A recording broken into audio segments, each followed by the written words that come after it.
Continuing our Buff Stampede mailbag, Buffs94 asked, man, I love the mailbag.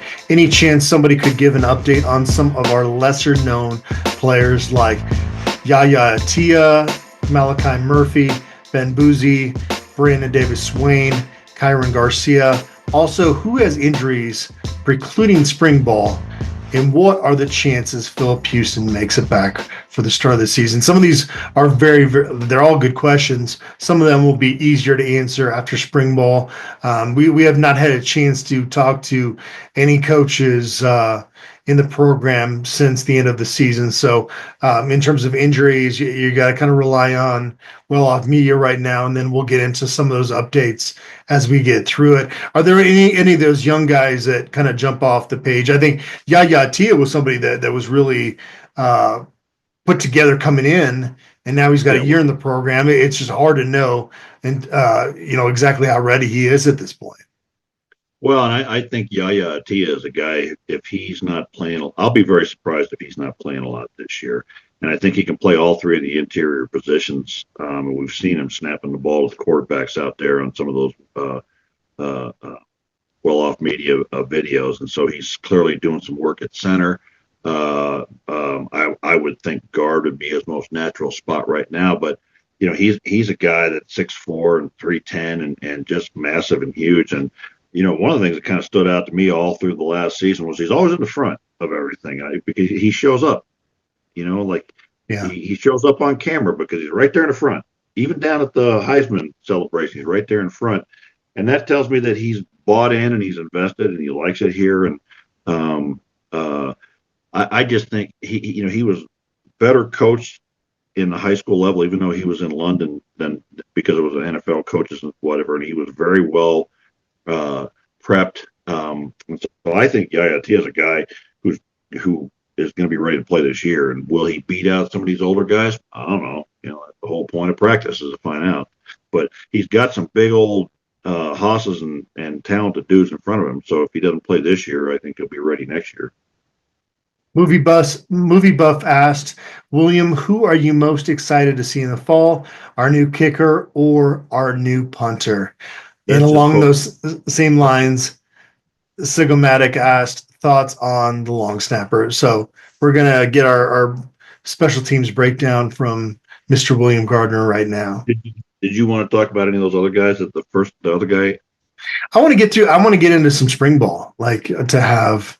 If you've got other thoughts, go for it. But no, the only one I'm really kind of wondering what's going to happen with him is Brandon Davis-Swain. With he's getting bigger. My understanding is he'll go over 280, so it'll be interesting to see if he puts. He was more like an edge guy last year. I think he's going to be in that D line group now, so he'll be part of the Domatopeko crew.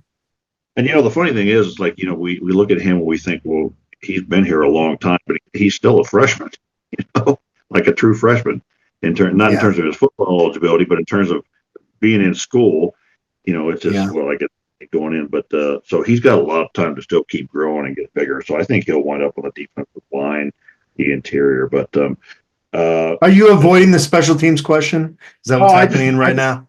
I just didn't want to blow off the guy. Poor Buffs94. Answer the question. Okay. Him to Movie Buff, who's clearly just making fun of me. Well, I'm not doing that, but we actually did not talk about special teams on our preview, so it was actually a good question.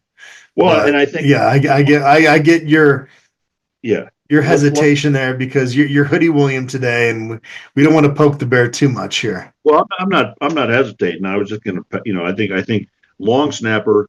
We haven't heard a word about the long snapper for the last 2 years, which means he's doing a damn good job.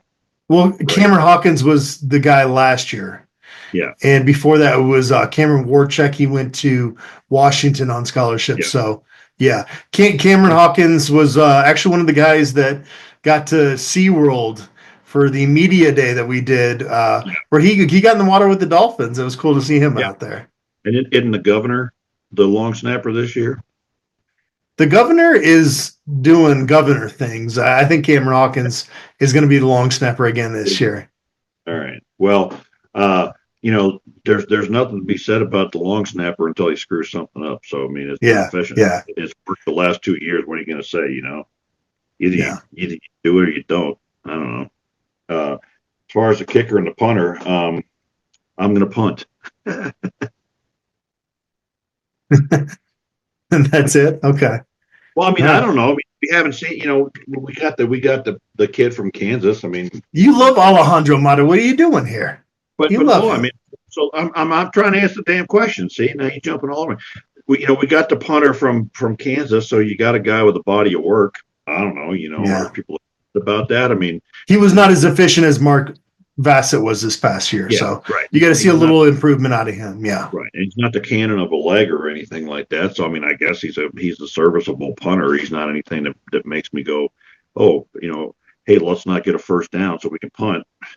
Hey, I mean, I don't know. And then the whole kicker. Then we're going to get into the fight. We got the new strong leg kicker, and we'll see what goes on with that. Buck Buchanan. Yep. Louisiana Tech coming in.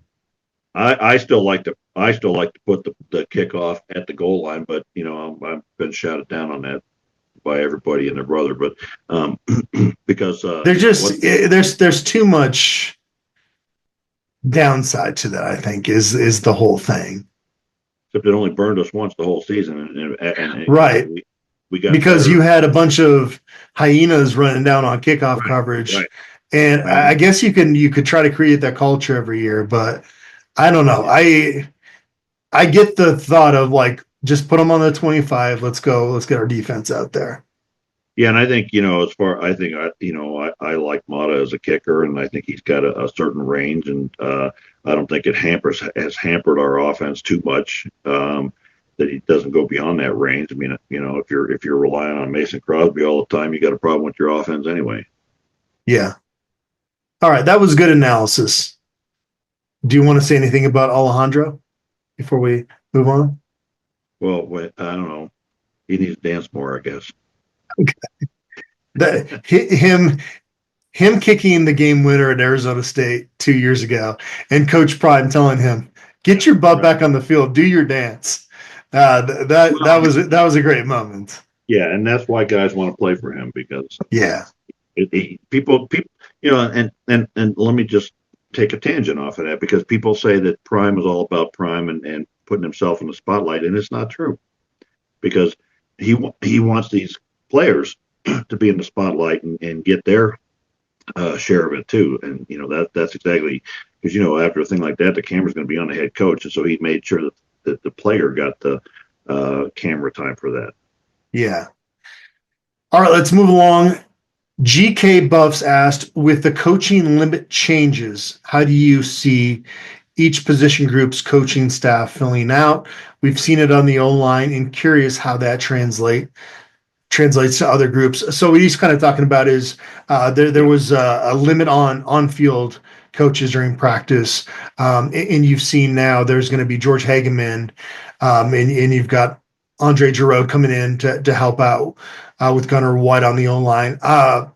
That's a group where you'd want 3 coaches. I don't think you'd want that many cooks in the kitchen at every position. And you've also, William, I'll lead it over to you after this, but like you've got a resource part of this too. Like you've got to pay those coaches and you've got to kind of figure out how to smartly use your money. You don't want a coach just standing on the sidelines and not having this big of an impact, whereas that money could have gone for something else that would help your program a little bit more. So I think what it is now quality control coaches can get on the field and coach without a penalty, or I hear from every other person I talk to that covers a college program, those quality control coaches were already doing that.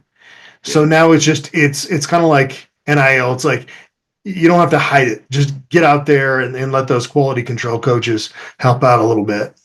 Well, you don't need a bunch of guys standing around doing nothing. And no matter what the job is,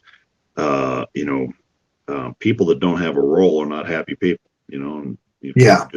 If you're just standing there and you don't have a role in this and you're not making a difference, and you're bored and whatever. So I think it's also a little bit experimental at this point because they only just made this happen in the last year or two. And so I think coaching, most coaches are old school kind of coaches. And you got an offensive line coach and you got a GA and that's all you got.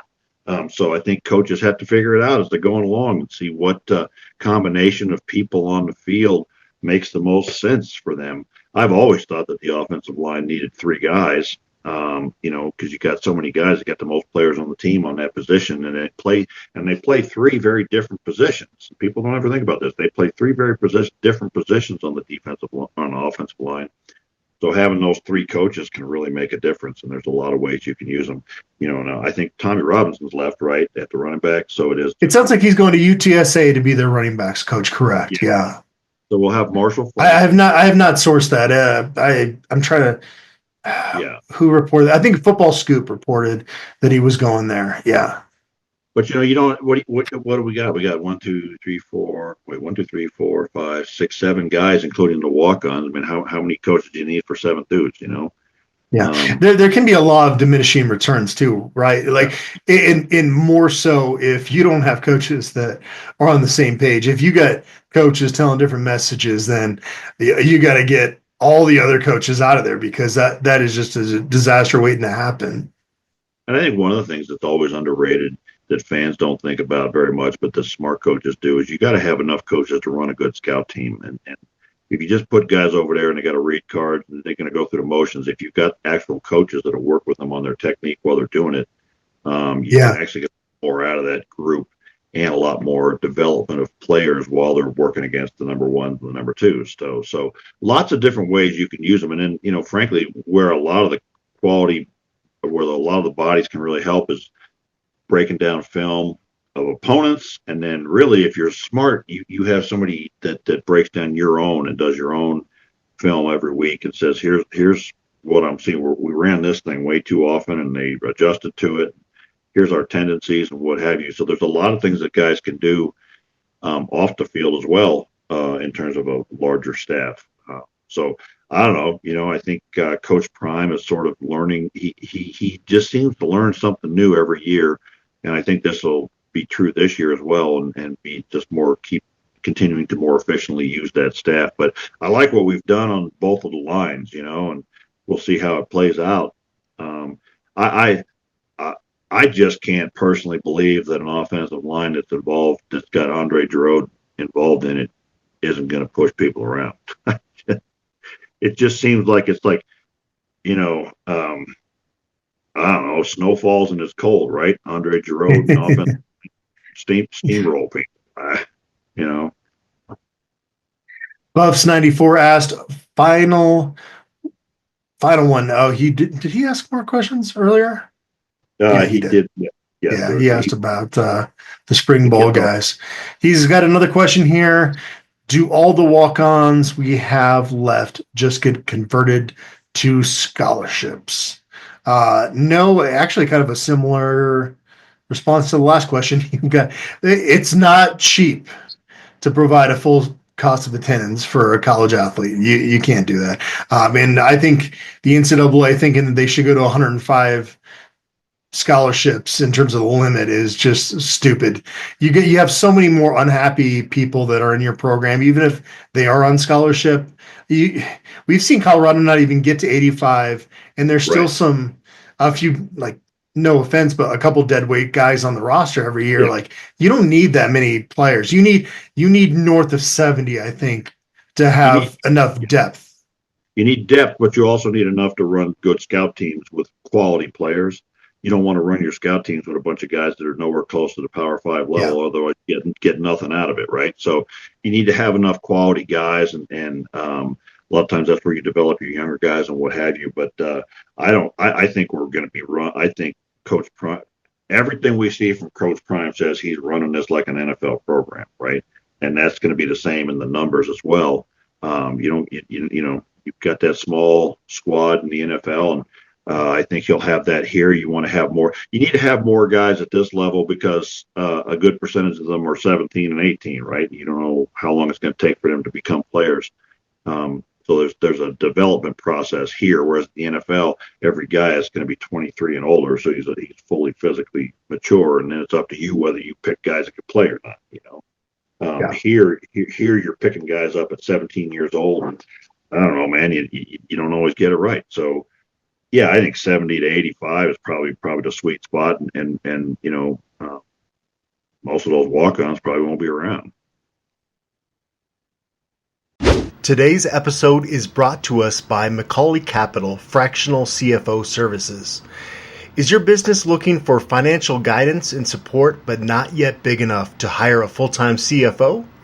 Well, we have a solution for you. Hiring a fractional CFO who can work with your business on a part-time basis. You get the benefit of having a seasoned financial expert on your team without the commitment or expense of a full-time hire. And here's the best part. It's likely that a partnership with Macaulay Capital will be a win-win situation, meaning that your business will make more money from the guidance of a fractional CFO than the total cost of partnering with us. For more information or to set up a meeting, please visit MacaulayCapital.com. That's MCCAULEY Capital.com. All right, up next, we got a question from Nepper. He asked, Oregon, damn it, killed it again, recruiting along with the other usual money sign, money sign, money sign, money sign, money sign, money sign, money sign, exclamation mark. Any news, progress on leveling the playing field out there on money paid to recruits? Coach Prime does a wonderful job with one hand tied. Imagine what he could do with somewhere near the same money sign, money sign, money sign, money sign advantages, exclamation mark. Talking top 10 classes, not 30, if that was so. You're not going to get in that top 10 of NIL money. We've spent so much time this offseason talking about NIL. Well, where do you want to go with this? I think it's a simplistic and an incorrect assumption. First of all, I reject the premise that the only thing that happens out there is whoever hands out the biggest bag of money gets the most good players. There are so many other factors that involved in it, and like he mentions Oregon. Well, for the love of Pete, man, they've been a top 5 team for how long now? When you're a top 5 team, you got advantages, and it's not just the money. A lot of guys want to play for you because they want to play for a goddamn championship, right? We got a lot of question marks as a program still because 2 years ago we were the god-awfulest team on the planet, right? And so people that are growing up and are going to be high school juniors and seniors now, that they've seen us the last 2 years and seen dramatic improvement last year, but we haven't been a top 10 team yet. So some of these guys want to play on top 10 teams. There's question marks about Coach Prime. We just spent the last 2 months with all this garbage about whether he's going to go coach the damn Cowboys, right? And it may have seemed, we couldn't even get people on our damn board to believe he was staying, much less try to get a 17-year-old kid to believe he's staying, right? So he's got to prove that. He's got to overcome all those kinds of things. And then, you know what? Some guys don't want to go play at Oregon. Some guys don't want to come play here. So you've got to still sell your program and sell your thing. And I think as we I think we're going to get another 9 or 10 win season. And if we do that twice in a row, then we start proving to kids that we're a real destination for them to go to and be a championship team. Okay. So winning football games can be as much a part of it as just handing out the money too. And then you still have to have recruiting skills and be able to sell your program. So I don't know. Is there going to be something that evens out the money? Probably not. It never has been equal and it never will be. Right. There may be rules changes and what have you, but money comes into programs when you win, man.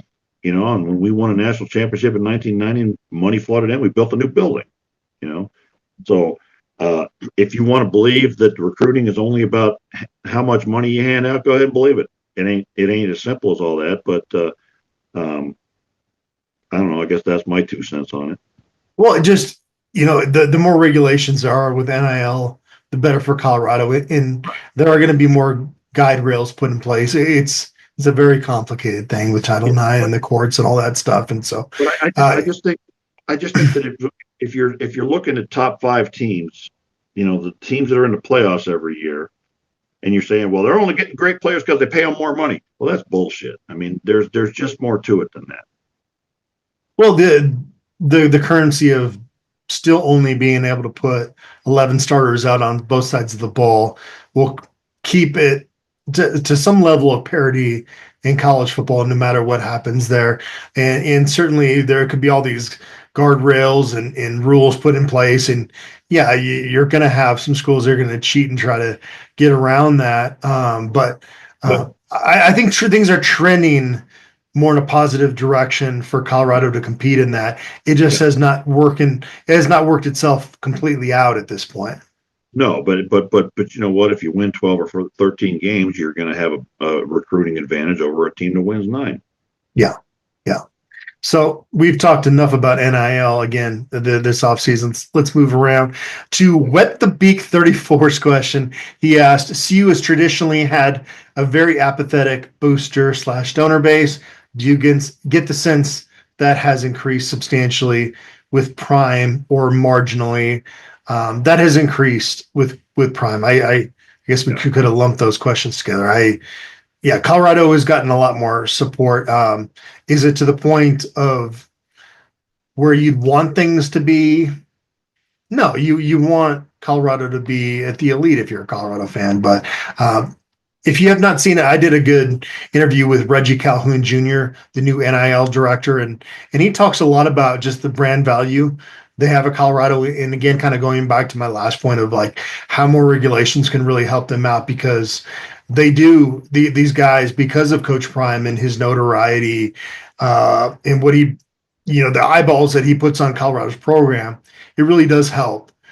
From a true NIL standpoint, what the rule was initially intended for, and it is obviously ventured very far from. Let's move along to Buffs 94. You want to throw something in there? Go for it. Yeah, I would just say also that big donors like the big money donors, the kind of people that I can't even get on their yard except to cut it, but they want to put money into a champion, right? Okay, and so those kinds of people invest their money wisely. Some are just rich and don't invest wisely. But the point is that they're going to put that money into something when they think it's a sure thing, and been a lot of question marks about this program, and I think it's certainly the excitement has built and the number of wins is built. And if you start stringing together 9 and 10 win seasons, those people are going to start throwing more money in. Yeah, this one's going to be directly to your point that you made earlier, and you can expound on it. Buffs 94 asked, from a football perspective, it felt like when we would run power last year, we weren't great. But when we would run traps and such, we actually could get a running game going last year. I'd be interested in hearing speculation as to why we didn't use that a bit more. Was it schematic, coaching, or player preference? Did it screw up the scheme for the rest of our other offense? I just never understood it. I played O-line my football career, but certainly don't know everything, and would love to hear your guys' thoughts on actual football stuff. I seriously love the mailbag. Thanks, Buffs 94. These mailbag shows are fun. They get us outside of kind of our normal routine on this show. Yeah, because everybody, you take a given week and you look at all the various media podcasts and whatever, and everybody talks about the same thing. Yeah. So the mailbags get us into different areas that other people aren't covering. This is what people want to hear about. But to answer that question, I mean, I think his actual question is why we didn't do it more, but we'd have to ask Shermer. Shermer would have to say why. It's still a mystery to me, our play calling on offense last year. And I say a mystery because, was it Shermer making all the decisions? What was Shador making the decisions, at the snap of the ball? It made a lot of sense to throw the ball downfield with the receivers we had, for sure. But then there was three or so games where we ran the ball very effectively, and I think it made our offense better and harder to stop. When we were running, like Central Florida, you mentioned that, and then we were running the trap, the counter, the split zone. A split zone is, there's a straight. We ran the zone run very well. The inside zone, we blocked it well. and our backs ran it well. And then there's a split zone where all the line blocks this way, and you bring usually a tight end or an H-back across the formation. You get a good angle on that. You don't block this back end guy. You get a good angle by a guy coming across. The whole point of trap and counter and zone blocking is to give your offensive line better angles and not asking them to go one-on-one with these behemoths and move them out of the way. You're giving them angles and asking them to move guys the direction they're going. So we did it very well when we did it. Why did we stop doing it? I don't know the answer to that. That's something within the coaching meeting rooms, that Shermer or maybe Coach Prime or Shador or somebody, I don't know what the process was for calling plays and why we decided to do what we did in various games. But when we tried to do it, we did it pretty dang well, and then we stopped doing it. So I don't know what else to tell you beyond that. But the fact that we did those kinds of plays well tells me that we practice it, and we practice it the right way, because when we run it, we do it pretty well. And I think without Shador, I think this year that we're going to feature those running backs more, and I would expect to see a lot more of that. And I think you're going to see a lot more big runs and things of that nature as a result. All right, and our final question in this pre-spring mailbag. Again, this was a lot of fun. We got to come back and do maybe even another one before spring ball kicks off here. Taser94 asked, favorite breakfast burrito in Denver, Boulder, Johnstown? And then Buff 2JD responded Santiago's. Santiago's is pretty good. We have one of those here in Johnstown. I wouldn't put it as my favorite. What's your go-to breakfast burrito spot? Oh man, it's been so long since I've been out and I'm always doing something in the morning. I don't know that I can name one. It's been so long.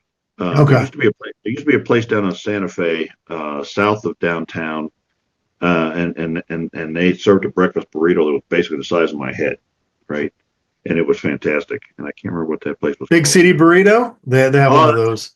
Yeah. Yeah, I think that's you can get like 8 meals out of that thing. That is ginormous. Yeah. Those are delicious. I don't know if the health code is always up to I've seen some things in there, but I'll tell you, the taste really comes through when you bite into that burrito. I was talking about this. Where was I talking about? I think it was at work with some people about that. I'm not a big picky eater, because at 17 I went in the Marine Corps, right? And we'd drop our food in the dirt and we'd pick it up, and we're, our hands all covered with hydraulic fluid and eat our food. And, I was never too particular, but hey, you got a cockroach in here. It's crunchy, it's got a little extra protein. It's all good for you, right? But, like I was telling them, like we'd be out there eating that garbage, MREs, the stuff in a plastic bag. And then, one morning that the trucks would bring out eggs for us, and they're greenish eggs. But we thought they're the best damn eggs in history because they're not in a plastic bag. So asking me about food choice is probably not the best.